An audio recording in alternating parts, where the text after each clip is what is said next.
नमस्कार दोस्तों, मैं पंडित शास्त्री विक्रम भाई जोशी। मेरे YouTube चैनल सुप्रसिद्ध अंबाजी ज्योतिष एस्ट्रोलॉजर अंबाजी ज्योतिष में आप सभी का फिर से स्वागत करता हूं। दोस्तों, आज मेरे इस YouTube चैनल में मैं आपको मेरे इस ज्योतिष एस्ट्रोलॉजर वीडियो के माध्यम से आपको बताऊंगा कि पिंडदान क्यों किया जाता है और पिंडदान का क्या महत्व है और ये कौन से स्थान में किया जाता है या सबसे बेस्ट में बेस्ट और अच्छे से अच्छा कौन सा स्थान है जहां पिंडदान किया जाता है। दोस्तों, ऐसे तो हमारे इस हिंदुस्तान में 54 जगह ऐसी है 54 जगह ऐसी है जहाँ पिंडदान किया जाता है और ये पिंडदान किसी नदी के किनारे, जलाशय के किनारे बैठ के किया जाता है। मैं आपको आज उसकी पूरी जानकारी दूंगा, तो आप हमारे वीडियो पे बने रहे। अगर हमारा वीडियो आप देख रहे हैं, हमारा YouTube चैनल आप देख रहे हैं, तो हमारे चैनल को सब्सक्राइब ज़रूर करें, लाइक ज़रूर करें और शेयर ज़रूर करें और बेल आइकन बटन को दबाना ना भूलें। घंटे को ज़रूर दबा दीजिए, जिससे हमारा कोई भी वीडियो कभी भी किसी भी जानकारी के साथ YouTube चैनल पे अपलोड हो तो सबसे पहले उसका नोटिफिकेशन आप तक जरूर पहुँचे और आपको उसकी जानकारी मिले। तो दोस्तों, भाइयों बहनों, मेरे मित्रों, आज मैं आपको बताऊंगा कि पितृ पक्ष में और श्राद्ध पक्ष में पिंडदान का क्या महत्व है और अपने पितरों को कैसे मोक्ष मिलता है और पितरों को कैसे मुक्ति मिलती है, यानी एक मर्त शक्ति, एक मर्त शरीर को कैसे मुक्ति दिलाई जाती है और कैसे उसे मोक्ष दिलाया जाता है। तो उसके बारे में मैं आपको जानकारी दूंगा कि किस तरह से पिंडदान किया जाता है और पिंडदान करने का क्या महत्व और क्या लाभ है। तो दोस्तों, हम शुरू करते हैं आज पिंडदान के बारे में। दोस्तों, ये हम आज आपको एक बता रहे हैं जिस तरह से, तो आप ध्यान से ज़रा देखिए। पूरी तरह से हम आपको पूरी जानकारी देंगे आज। ये हमने घी का दीपक लगा रखा है पितरों के नाम से। और दोस्तों, इस तरह से इसमें शहद, आटा और घी, गाय का दूध सब मिलाकर हम इसका ऐसा ये पिंडदान बनाते हैं गोल। इस तरह से ये पिंडदान का जो मैं आपको समझा रहा हूँ किस तरह से पिंडदान किया जाता है और पिंडदान का महत्व क्या है। तो दोस्तों, हमारे शास्त्रों के अनुसार पिंडदान का महत्व गया में करना सबसे ज़्यादा महत्वपूर्ण क्यों माना जाता है, क्योंकि हमारे हिंदू धर्म में ये मान्यता है कि किसी भी व्यक्ति की मृत्यु के बाद उसके परिजनों द्वारा पिंडदान करने से मरने वाले की आत्मा को पितृलोक तक पहुंचने में किसी भी कष्ट का सामना नहीं करना पड़ता है। क्योंकि दोस्तों, जब इंसान मृत्यु पाता है तो उसके बाद उसके परिजनों द्वारा पिंडदान करने से मरने वाले व्यक्ति की आत्मा को पितृलोक तक पहुंचने में किसी भी कष्ट का सामना नहीं करना पड़ता है। और वह ऐसी मान्यता भी है कि अगर हम इस अनुष्ठान को किया जाए तो मरने वाले व्यक्ति की आत्मा को नरक की यातना का सामना भी नहीं करना पड़ता है और इस अनुष्ठान से दिवगत आत्मा जो होती है, जो मनुष्य गुजर गया है, मर जाता है, तो इस अनुष्ठान से दिवगत आत्मा को मोक्ष की प्राप्ति भी होती है। वही एक मान्यता यह भी है दोस्तों कि पिंडदान से मृत व्यक्ति की आत्मा को मुक्ति मिल जाती है, वरना वो मोह माया के बंधनों में उलझकर भटकती रहती है।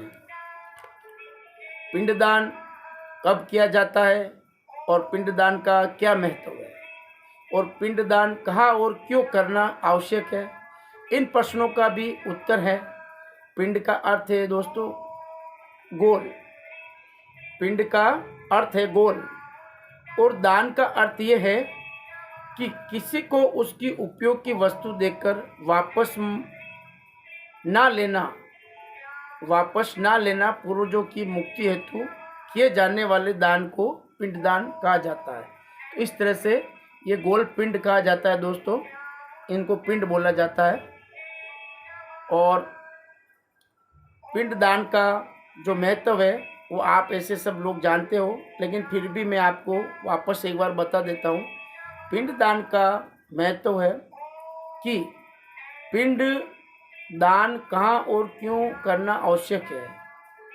तो सुनिए, पिंड का अर्थ है गोल और दान का अर्थ है किसी को उसकी उपयोग की वस्तु दान में देकर वापस ना लेना, और पूर्वजों की मुक्ति हेतु किए जाने वाले दान को ही पिंडदान कहा जाता है, क्योंकि इसमें आटे से बने गोल पिंड का दान किया जाता है।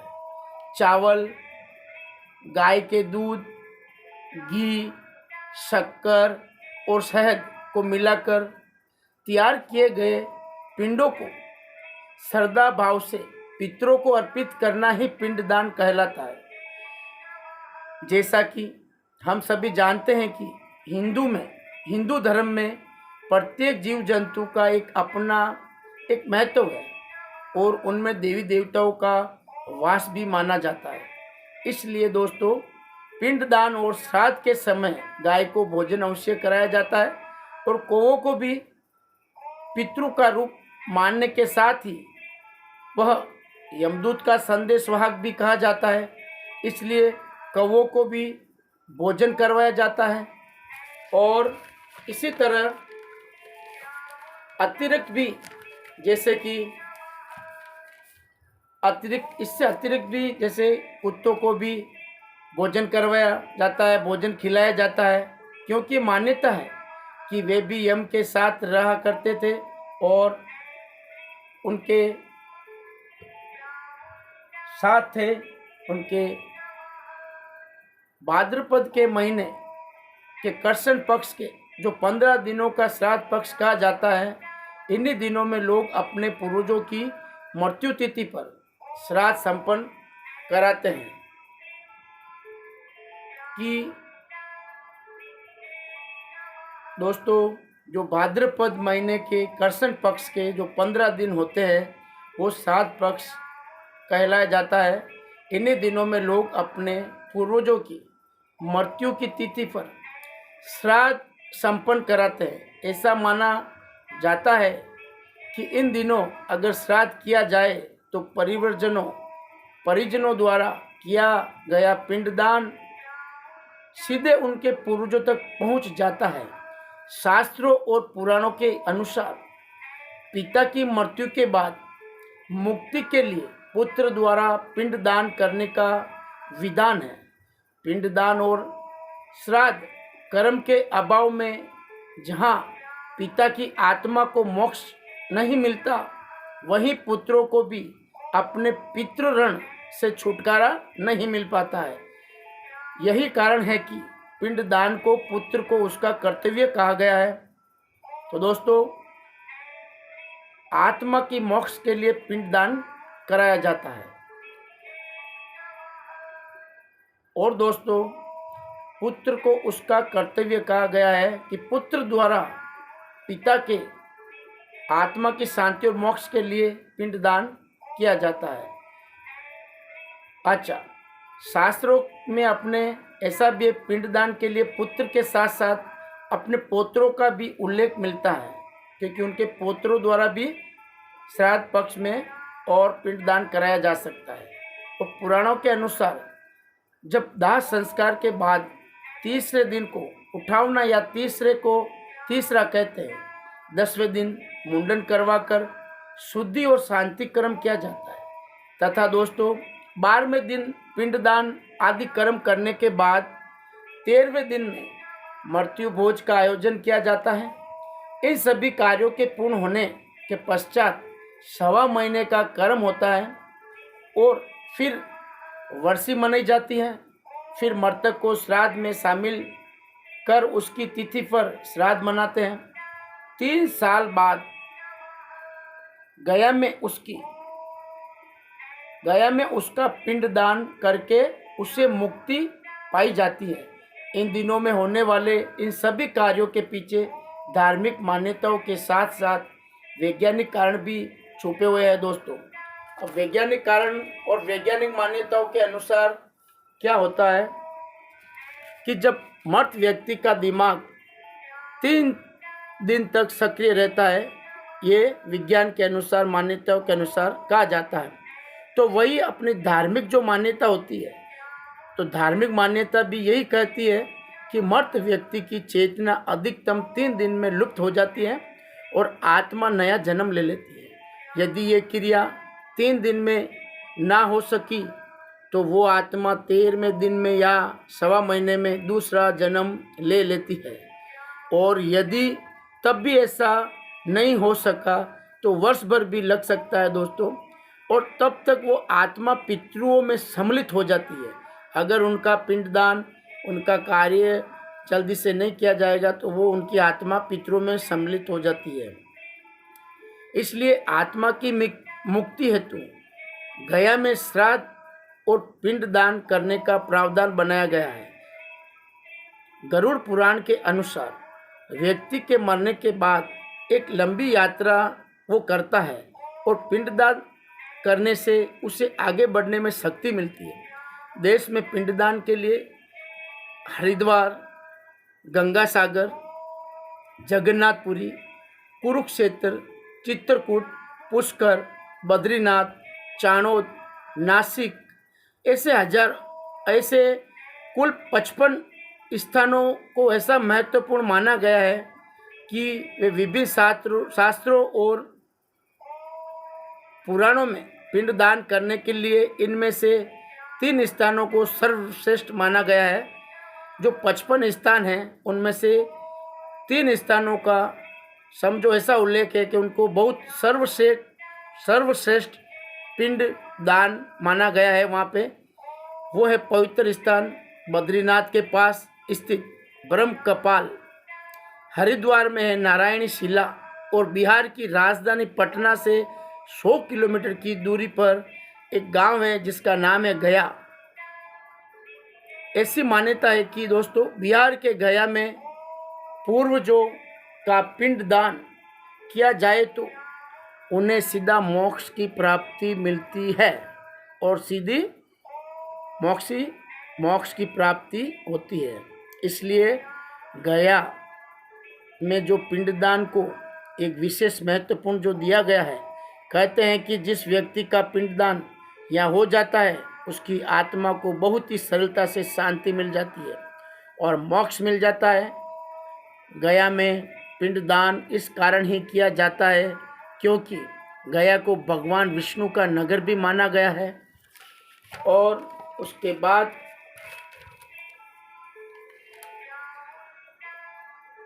और इस स्थान को मोक्ष की भूमि भी कहा जाता है दोस्तों, यानी विष्णु भगवान का स्थान कहा जाता है और इस स्थान को मोक्ष की भूमि भी कहा जाता है।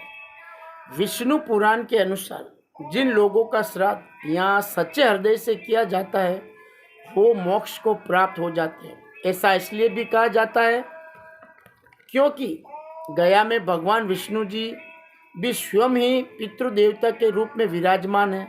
इसलिए गया में पिंडदान हो जाने से पितरों को इस संसार से मुक्ति मिल जाती है। उनकी आत्मा नहीं भटकती है, उनकी रूह नहीं भटकती है और वो किसी को परेशान या किसी को तकलीफ नहीं देते। तो दोस्तों गरुड़ पुराण है उसके अनुसार गया जी जाने के लिए एक परिजनों द्वारा घर से गया जी की ओर चलने की शुरुआत होते ही समझ लो पितरों के लिए स्वर्ग की ओर जाने वाली सीढ़ी बनना शुरू हो जाती है। इसलिए कहते हैं कि अगर किन्हीं पितरों की मुक्ति के लिए आप अगर गया जाकर पिंडदान करो तो उनको उन परिजनों द्वारा घर से अगर गया जी जाने के लिए निकलते हैं जैसे ही वो निकलेंगे वैसे ही उन पितरों के लिए स्वर्ग में जाने की सीढ़ी तैयार हो जाती है और वो स्वर्ग को चले जाते हैं, उनको स्वर्ग प्राप्त होता है। इसलिए दोस्तों, पिंड दान करने के लिए सबसे पवित्र स्थान माना जाता है गया जी। अच्छा, गया जी को मानने के लिए पौराणिक कथा भी है। जो गया जी है, उन गया जी जो एक धार्मिक स्थान है गया नाम से, जो गया जी, उनको मानने के लिए एक पौराणिक कथा भी है जो मैं आपको बताता हूँ। वो इस प्रकार से है, कहा जाता है कि जो भस्मासुर के एक वंशज था, उसका नाम था गयासुर। गयासुर नामक असुर ने, राक्षस ने कठिन से कठिन तपस्या कर भगवान से वरदान मांगा था कि उसका शरीर देवताओं की तरह पवित्र हो जाए और लोग मात्र उसके दर्शन से ही पाप मुक्त हो जाए।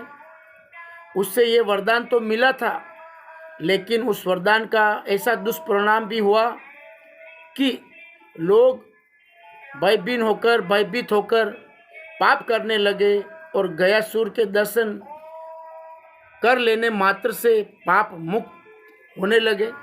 इस कारण प्राकृतिक नियम भी बिगड़ने लगा और स्वर्ग में पापियों की संख्या भी बढ़ने लगी। इस प्राकृतिक असंतुलन से बचने के लिए देवताओं ने एक योजना बनाई, जिसके अंतर्गत उन्होंने एक यज्ञ के लिए गयासुर के पवित्र शरीर की मांग की। गयासुर ने बिना किसी विरोध के अपना शरीर देवताओं को स्थल के रूप में यज्ञ के लिए दान दे दिया। जब गयासुर लेटा तो समस्त देवगण उसके ऊपर विराजमान हो गए, जिससे उसका शरीर 5 कोस तक फैल गया। यही 5 कोस में फैला स्थान आगे चलकर गया नाम तीर्थ स्थल बन गया। यज्ञ पूर्ण होने के बाद गयासुर ने विष्णु जी से वरदान मांगा कि उसे एक ऐसा शिला बनाकर उसे यहीं स्थापित कर दिया जाए। साथ में उसने यह भी मांगा कि भगवान विष्णु जी सभी देवताओं के साथ अप्रत्यक्ष रूप से इस शिला पर विराजमान रहे। विष्णु जी ने गयासुर के भक्ति भाव से प्रसन्न होकर उसकी सभी मांगों को पूरा कर दिया तथा यह आशीर्वाद भी दिया कि जिस स्थान पर गया स्थापित होगा उस स्थान पर पितरों के श्राद्ध, दर्पण और पिंड दान आदि कार्य करने से मर्त आत्माओं को पीड़ा से मुक्ति मिलेगी और मोक्ष की प्राप्ति होगी, क्योंकि भगवान विष्णु जी का जो घर है, स्थान है, वो गया जी को माना गया है। और दोस्तों, जो ये कार्य है उसे पिंडदान माना गया है। पिंडदान इसीलिए किया जाता है कि अपने जो पूर्वज जो मर चुके हैं उनकी दिव्यगत आत्मा को शांति मिले, मोक्ष मिले, उनकी आत्मा भटके नहीं, और मोक्ष और उनकी आत्मा को शांति मिल जाए तो वो उनका आशीर्वाद हमारे ऊपर बना रहे, उसके लिए पिंडदान किया जाता है। तो दोस्तों, आज हमारे इस विषय में इतना ही।